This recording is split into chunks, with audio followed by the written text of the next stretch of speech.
Capítulo 4. Gênesis 46. Quando Jacó chegou aos poços do juramento, ofereceu a Deus um sacrifício, e o seu espírito achou-se então agitado por diversos pensamentos. Isso porque, de um lado, ele temia que a abundância do Egito tentasse os filhos a permanecer lá e os fizesse perder o desejo de voltar à terra de Canaã, da qual Deus lhe prometera posse, atraindo assim a cólera divina, por terem ousado mudar de país sem consultar ao Senhor. Por outro lado, ele temia morrer antes de ter o consolo de ver José. Adormeceu com essa amargura, e Deus apareceu-lhe em sonhos, chamando-o 2 vezes pelo nome. Jacó perguntou quem era, e Deus respondeu-lhe: Como? Jacó. Não conheceis o vosso Deus, que continuamente vos tem assistido e a todos os vossos predecessores. Não fui eu que, contra o desígnio de Isaque, vosso pai, vos fiz chefe de vossa descendência? Não fui eu que, quando fostes sozinho para a Mesopotâmia, vos providenciei um casamento vantajoso, vos tornei pai de vários filhos e vos fiz voltar repleto de bens? Não fui eu que conservei a vossa família e que, quando pensáveis o haver perdido, elevei José a um tão alto grau de poder que a fortuna dele iguala quase a do próprio rei do Egito? Venho agora para servir-vos de guia na vossa viagem e para anunciar-vos que exalareis o vosso último suspiro nos braços de José e que a vossa posteridade será muito poderosa, durante vários séculos, e possuirá o país cujo domínio vos prometi, Jacó, consolado com essas esperanças por meio de um sonho tão favorável. Continuou ainda mais alegremente a viagem com os filhos e netos, cujo número era de 70. Não diria aqui os seus nomes, que são rudes e difíceis de se pronunciar, se alguns não quisessem fazer crer que somos originários do Egito, e não da Mesopotâmia.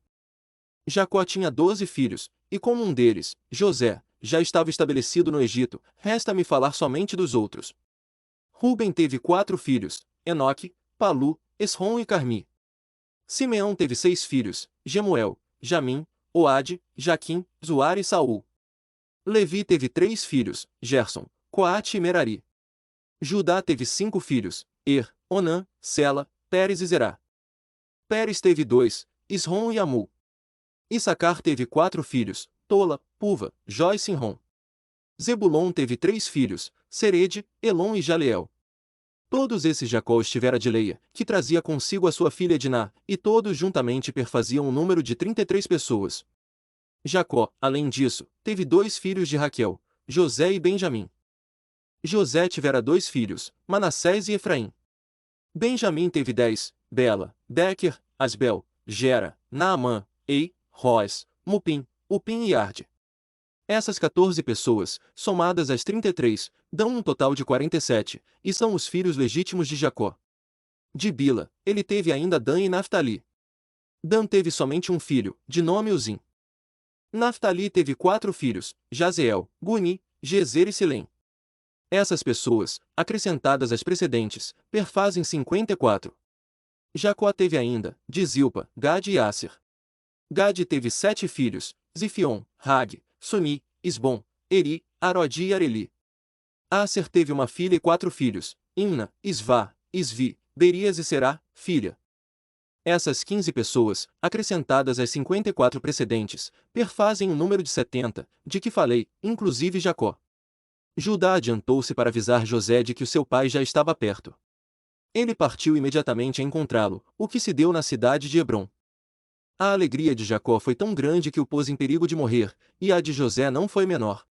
Este rogou que fizessem então pequenas jornadas, e foi com 5 de seus irmãos avisar o rei da chegada de seu pai e de toda a sua família. O soberano mostrou-se muito contente e quis saber de que Jacó e seus filhos gostariam de se ocupar. José respondeu-lhe que eles eram peritos na criação de rebanhos e que essa era a sua principal ocupação.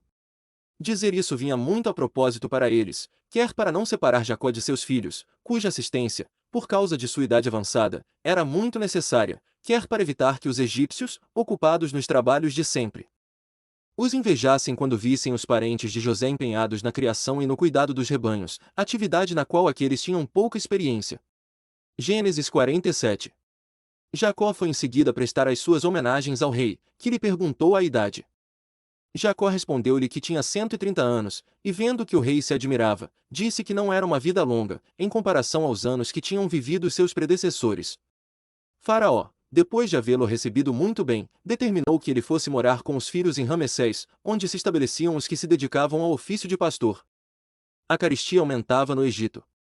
Era um mal sem remédio, pois, além de o Nilo não sair além de suas margens naturais e de não cair chuva do céu, a esterilidade viera tão de improviso que o povo nada tinha guardado como reserva. Mas José não lhes deu trigo sem dinheiro. E, quando o dinheiro lhes veio a faltar, tomou como pagamento os seus animais e escravos. Aqueles aos quais só restavam terras davam-nas em troca de comida. Desse modo, ele as reuniu quase todas ao território do soberano, enquanto esses tais se retiraram para onde puderam. Assim, uns perdiam a liberdade, e outros, os seus bens.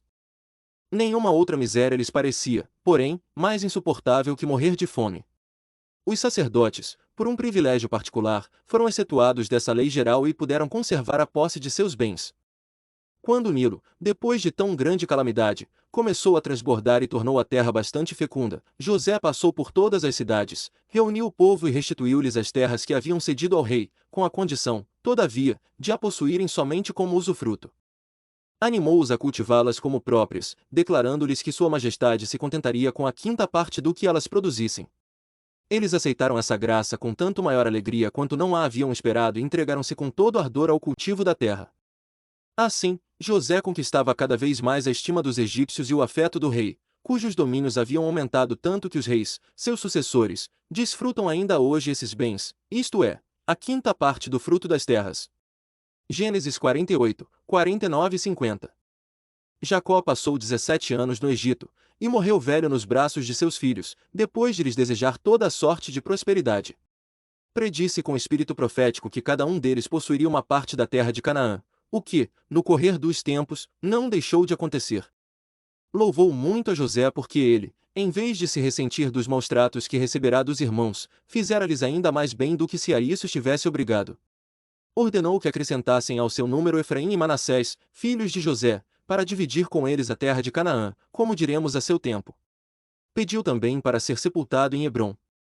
Viveu 147 anos, e, como não devia impiedade a nenhum de seus predecessores, Deus cumulou com suas graças a ele e a seus filhos, para recompensar-lhe a virtude. José, com a permissão do rei, mandou transportar o corpo do pai a Hebrom e nada omitiu para fazê-lo enterrar com grande magnificência. Os irmãos de José, temendo não estarem mais garantidos pela consideração que ele tinha por seu pai e que quisesse vingar-se deles, pensaram em deixar o Egito. Mas José os tranquilizou, levou-os com ele, deu-lhes várias terras e continuou a tratá-los com inexcedível bondade. José morreu com 110 anos. Era homem de eminente virtude e de admirável prudência, e usou o poder com tanta moderação que, embora fosse estrangeiro e tivesse sido caluniado pela mulher de seu primeiro senhor, a sua fortuna não foi invejada pelos egípcios. Os irmãos dele morreram também no Egito, depois de terem vivido felizes. Filhos e netos levaram os corpos a Hebrom, ao mesmo sepulcro de seus antepassados. E, quando os hebreus saíram do Egito, levaram para lá também os ossos de José, como ele determinará e os fizera prometer com juramento. Mas, tendo de contar em seguida as amarguras por que passou esse povo e todas as guerras que teve de sustentar para dominar os de Canaã, falarei primeiramente da causa que os obrigou a sair do Egito.